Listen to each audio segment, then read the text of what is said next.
Okay, good morning, folks. We were having a little technical difficulty there for just a moment. Judge Executive Al Mattingly here for my weekly COVID update. And I have a special guest with me today, the Daviess County Coroner. So first of all, let me start off by saying that today was one of the better days that we've had. We had 14 cases reported in Daviess County. That's 14 positive cases. We had no deaths reported today. I'm going to take the mask off. I always start the program wearing the mask because this still is one of the best tools that we have to prevent the spread and transmission of COVID. You see up in the, or on the screen now, we want to practice the 3 W's: wear a mask, wash your hands, watch your distance.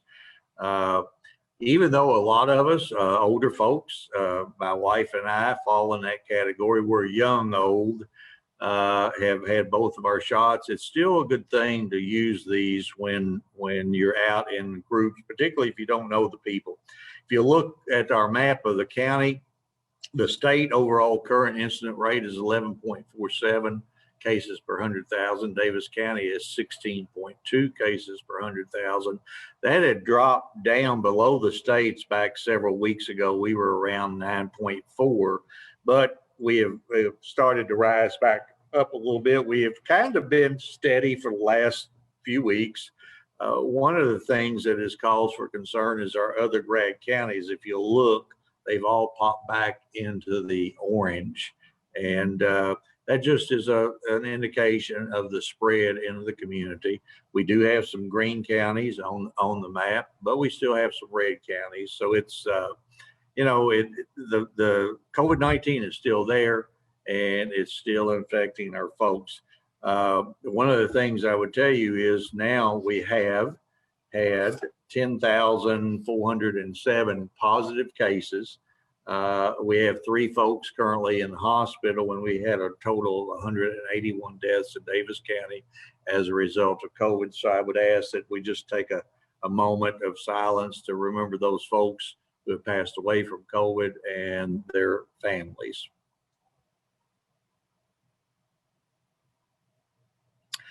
All right, thank you. One of the things that I can tell you, we've been doing a pretty good job in Daviess County as far as getting vaccinated. I was on a Zoom call with the governor today. I know Daviess County is over the age of 65. We have right at 70% of our population who have had their COVID shots.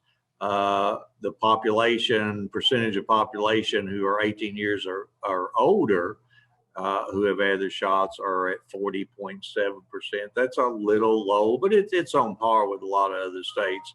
One of the things that we've got to do, if you look, 70% of those 65 and older have been vaccinated. If we're going to achieve the 2.5 million vaccinations that the governor is requesting, if we're going to achieve herd immunity, then we've got to do a better job of getting those who are hesitant to get the vaccine to at least talk to their healthcare providers about why they're hesitant and about getting the vaccine. And we're going to have to get the younger folks involved in vaccination. So we moved quite a bit because our total people vaccinated is 31,420. Just a week, 2 weeks ago, it was hovering at 28,000. So we're doing a good job.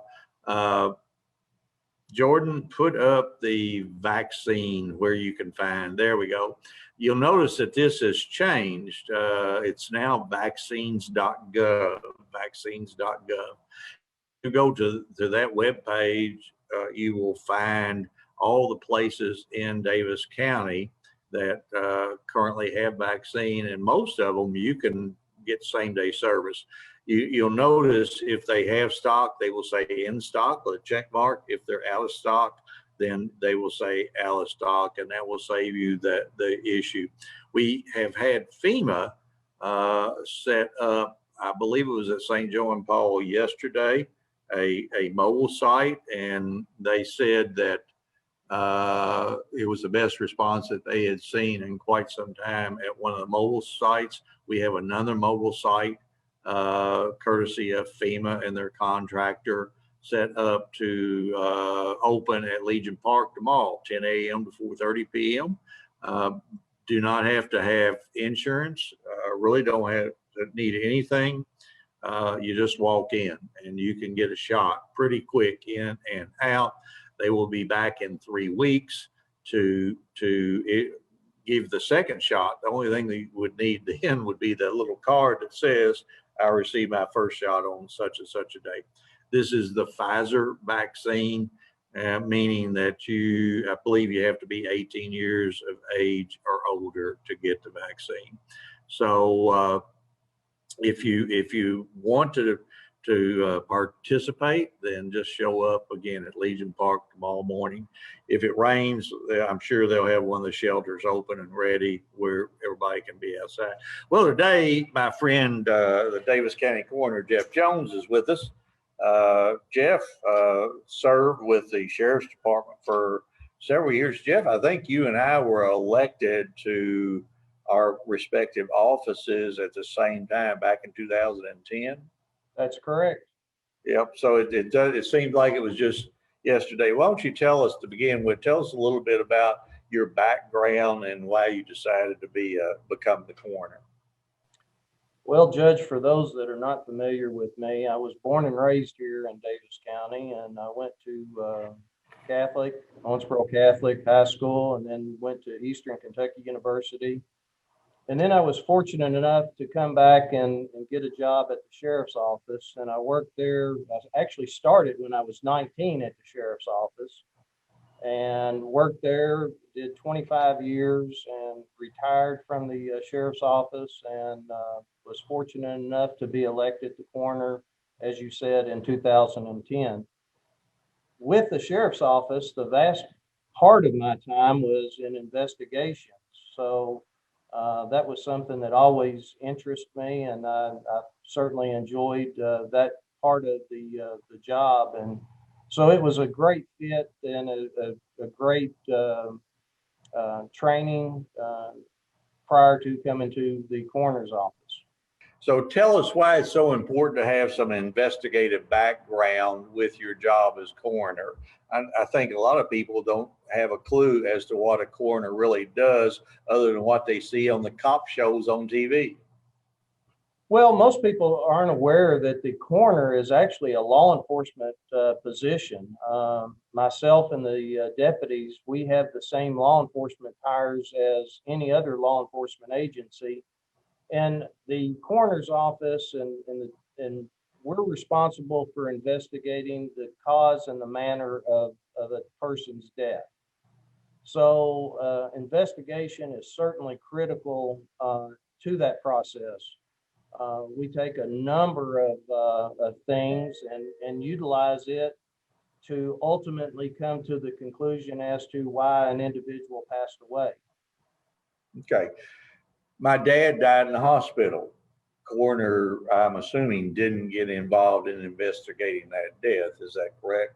That's correct. Most people think that the coroner investigates all deaths, but by statute, we only investigate the specific cases, the homicides, the suicide, drug overdose, car accidents, individuals that are not under a doctor's care. As you indicated, when your father passed away at the hospital, he's under a doctor's care. So the attending physician can also sign the death certificate besides the coroner. So, Jeff, tell me, did you become involved in the individual that was found down at English Park several weeks ago? I think everybody saw that or heard that. Did you get involved there? That's certainly by statute one of the cases that the coroner is mandated to respond to. Drowning is another one of the circumstances that we are mandated to investigate. So a deputy and myself, we did respond to that situation. Okay. For years, a lot of times the coroner was actually one of the funeral home directors, somebody like that, and we've kind of gotten away from that. Was there a trend in moving from that direction? Was there any requirement for training, anything like that? There's been a requirement for training for a number of years, and there are still a lot of coroners across the state that are affiliated with funeral homes. Um, I think Daviess County was probably one of the first counties years ago that basically got away from the funeral home directors rotating the position and the coroner actually being a full-time person. And I'm not sure that a lot of people understand that you are full-time in Daviess County. There are some counties that do not have a full-time coroner, I'm assuming. That is correct. Again, there are a lot of counties where the funeral home director serves as the coroner as well. Of course, in every county, it's an elected position. Yes. So you are a constitutionally elected officer in Daviess County. Yes, sir. Therefore, your budget runs through Daviess County Fiscal Court. You actually are funded through the fiscal court's budget. You're just like some of my other departments that will submit their budget, and we'll go over it, sit down, go over it, see what your needs are, and adjust it accordingly. That's correct. My office serves the entire county of Daviess, and our entire budget comes through fiscal court. Now and really part of that is you don't have a mechanism to raise revenues that I'm aware of. You may get a few grants and things like that because we've dealt with that before, but you really don't have. When people talk about death taxes, that doesn't come from the coroner's office. There are no fees. There are no revenue that comes into my office Right. associated with fees or taxes. And when we talk about fees, a lot of times folks believe, I mean, we take care of indigent deaths or the death of folks who are indigent in this community. We have a kind of a mechanism that we work through, but a lot of folks think that if somebody dies and they don't have the money for a funeral, then all of that person's estate goes to the survivors. But we actually, or you actually will try to find revenues to help pay for that person's death.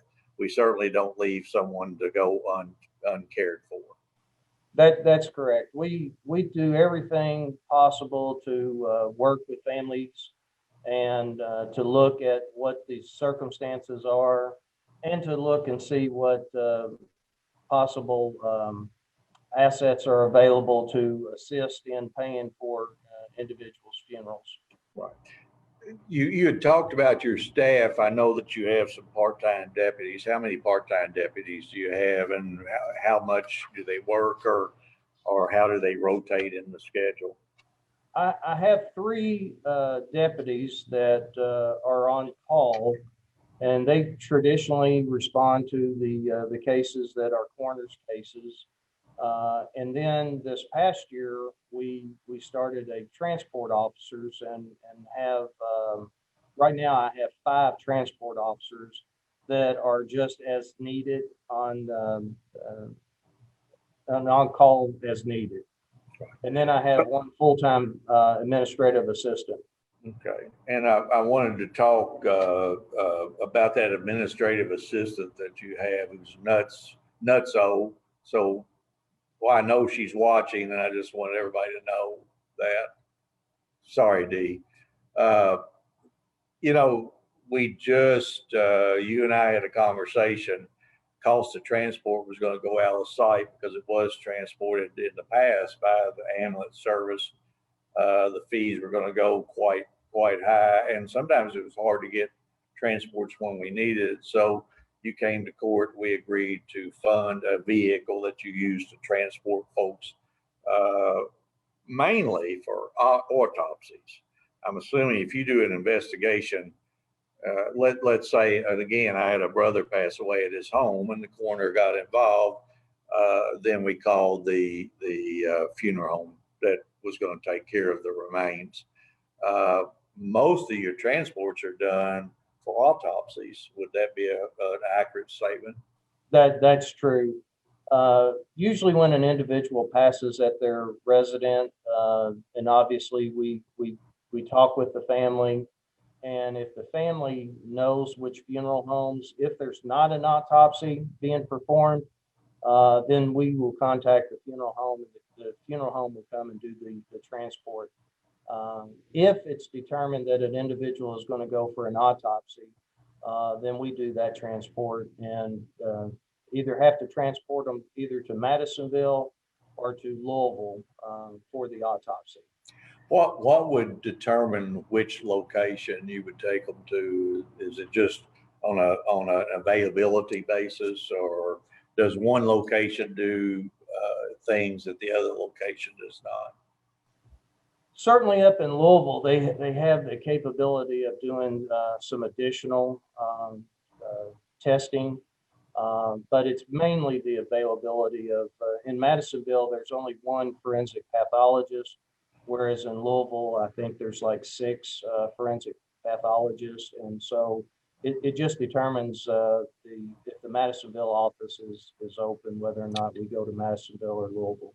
Seems to me that I recall, Jeff, back 4 or 5 years ago, where there was great consternation. They're having trouble finding forensic pathologists, and there was talk about shutting the Madisonville office down. Has that gone away? Well, we're extremely fortunate that we have a forensic pathologist at Madisonville, which is certainly a shorter trip for us. But yes, the Madisonville office actually closed for a number of years, a couple of years ago, because of the forensic pathologist and the availability.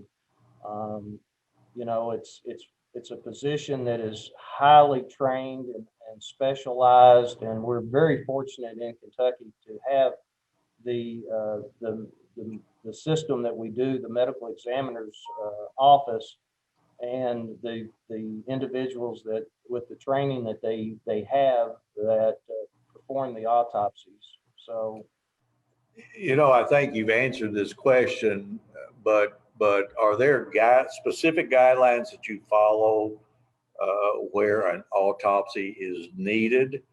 That would be one. Secondly, can the family request an autopsy and have the local government or state government pay for it? So first, let's talk about specific guidelines. And I think you've already answered that, but let's answer it in a little different perspective or a different angle. right. Well, autopsies are ultimately decided through our office as to whether or not if an individual needs it. And there are certainly cases, homicides and different cases that we routinely will do an autopsy on. There's a number of other things that we take into consideration, the age of the individual, their medical history, and that's all part of the investigation that we do. And then we certainly consult with the forensic pathologist as to the circumstances of what occurred and ultimately make that decision. So that's the first part where we make the decision. It's again, we don't have as many forensic pathologists as we would like to. So we have to evaluate and ultimately decide. The second part of your question, where the family, and there's been a number of times where family have asked for an autopsy, and again, because it's done through the state, that's not a cost to us as on the local level. But again, it's extremely expensive, and the process is expensive. So we take all of that into consideration. And if we ultimately decided that we were not going to do an autopsy, the family has the availability. If they want to, they can have a private autopsy done, but that would be at their expense. Okay. And, you know, the death of a loved one is a very emotional experience, and a lot of times there are many factors coming in. And I have heard of folks requesting and demanding autopsies be performed. But ultimately that's within the purview of the coroner, and I'm going to assume the Commonwealth attorney or somebody representing the justice side of the equation. Well, there again, it's ultimately decided through my office, Okay. and ultimately I have to decide, and I have to take a lot of things into consideration because, again, anytime we deal with a situation in which a loved one has passed, it's very emotional, and we attempt to do everything that we possibly can, but there's just no way that we would be able to do autopsies on every single death-related case here in Daviess County. So again, there are a multitude of things that are taken into consideration.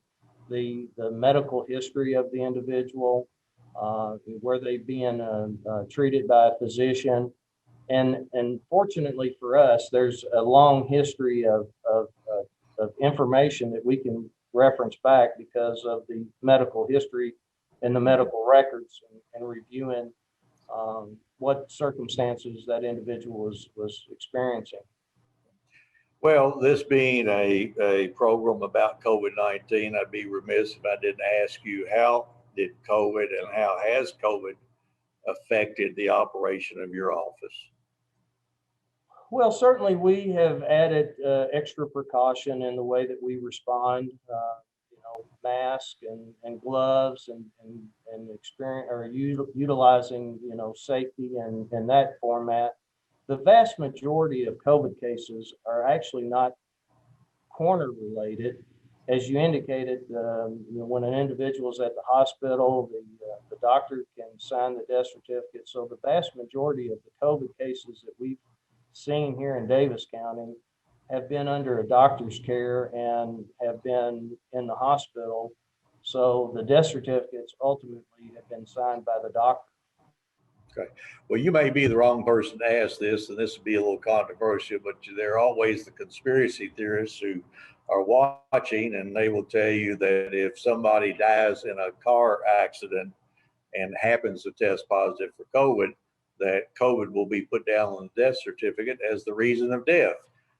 Do you believe that's the case?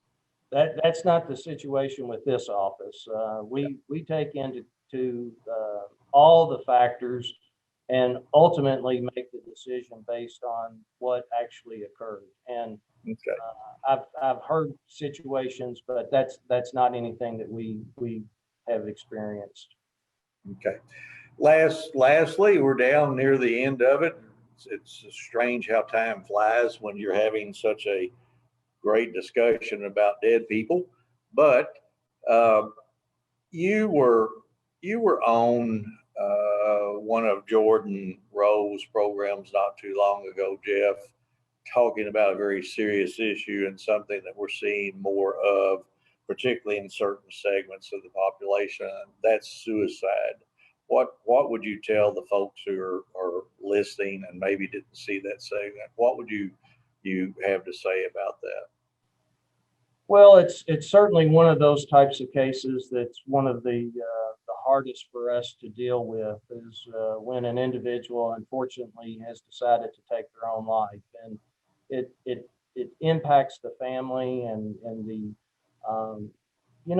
when you talk about death, most of us are aware that sooner or later that we're going to pass away, and as we get older, we come to expect that.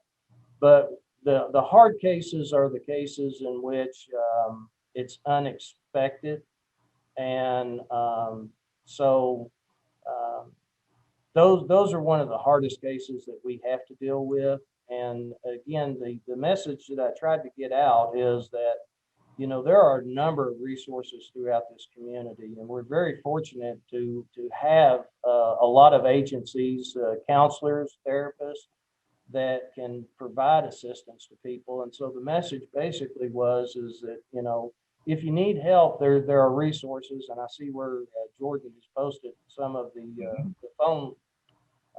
So again, there are those resources that people can reach out to, and we would certainly ask them to do so. Okay. Well, Jeff, I want to thank you for being with us today. Your office is located here in the courthouse on the second floor. down where the old EMA office used to be. It'd be on the northwest side of the courthouse.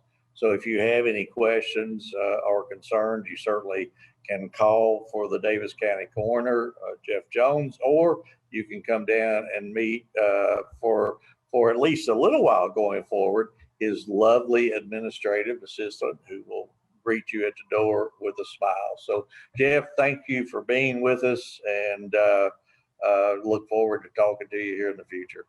Well, and Judge, as you indicated, and I certainly want to give a shout out, my administrative assistant, Dee Bryant, has ultimately decided that she's going to retire and enjoy the success of life. And she's worked for me for the 10 years that I've been here at the coroner's office, and I can't tell you what a tremendous asset she has been to the coroner's office, and she's certainly going to be missed. And again, we wish her the very best in her retirement. Jeff, Coroner Jones, thank you.